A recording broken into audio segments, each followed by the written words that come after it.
Hello guys, welcome back to my channel. Today I am going to tell about how to use Tiny11 ISO to install Windows 11. You can now install Windows 11 on 2 GB of memory and 8 GB of storage thanks to Tiny11, and here is the steps to do it. Here I am telling about install Windows 11 from Tiny11 ISO with the USB. To install Windows 11 with the Tiny11 ISO image, use these steps. For this step 1 is start the PC with the Tiny11 Windows 11 USB. Next step is click on the next button.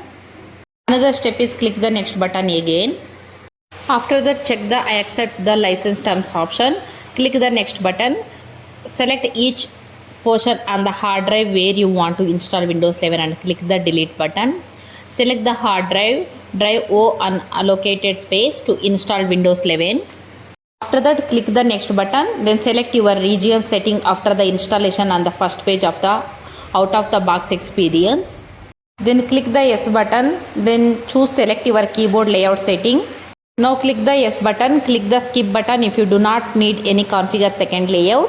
The computer will automatically connect to the network using an Ethernet connection. If you have a wireless connection, you must set up the connection manually. A security key may be required. Confirm a name for the Tiny11 Windows 11 local account. Then now click the next button, create an account password. Click the next button, confirm the account password. Click the next button, set the 3 security questions to recover your account. Click the next button. Once you complete these steps, Windows 11 will continue to install using the Tiny11 setup on the computer. Thanks for watching my video. I hope this video is helpful. It's really helpful. Please share this video, like this video and comment below.